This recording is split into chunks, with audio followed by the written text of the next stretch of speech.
छोटीशी गोष्ट सांगणार आहे। एक मेंढपाळ असतो, मेंढपाळ माहिती तुम्हाला, जो शेळ्या आणि मेंढ्या चारत असतो, त्यांचं संगोपन करत असतो।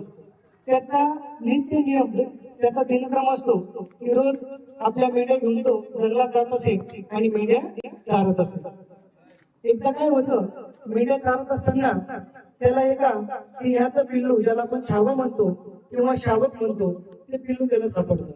ते छोटस पिल्लू असतं आणि ते आपल्या परिवारापासून भरकटलेलं असतं, एकटं असतं ते। मग त्या मेंढपाळाला वाटतं की हे जर जंगलाचं राहिलं हे सुरक्षित राहू शकत नाही, याला संगोपनाची गरज आहे। म्हणून तो मेंढपाळ त्याला घरी घेऊन येतो आणि घरी आल्यानंतर त्याचं तो संगोपन करतो, त्याला तो दूध वगैरे पाजतो, त्याची निगा घेतो। मग काही दिवसानंतर तो जो छावा असतो काही दिवसानंतर मोठा होतो आणि तो लहानाचा मोठा त्या मेंढ्यांमध्ये होत असतो, त्या शेळ्यांमध्ये होतो।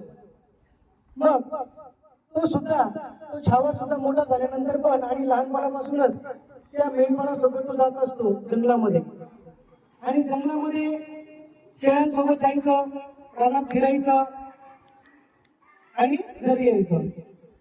एकदा काय होतं, मेंढपाळ त्या सगळ्या मेंढ्यांना घेऊन जंगलात गेलेला असतो, तर अचानक एक सिंह त्यांच्यावरती हल्ला करतो आणि सिंहाला बघितल्यानंतर सगळ्या मेंढ्या अशा पळायला लागतात, सगळ्या मेंढ्या पळायला लागतात।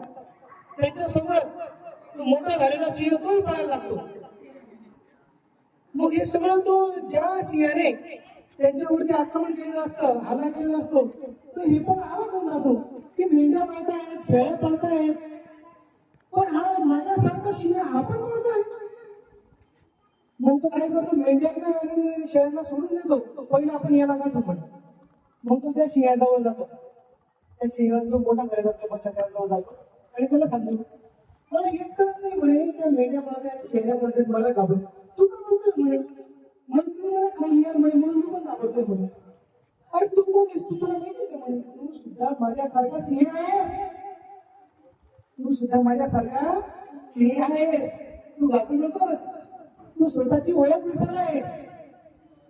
आणि ज्यावेळेस त्याला स्वतःची ओळख पडते, मी कोण आहे, त्याला ओळख पडल्यानंतर त्या सिंहासोबत तो जंगलामध्ये राज्य करण्यासाठी तो निघून जातो। कारण की सिंहाला पण काय म्हणतो, जंगलाचा राजा म्हणतो। ही गोष्ट इथं संपली। या गोष्टीतून तुम्हाला काय शिकायला मिळालं बरं?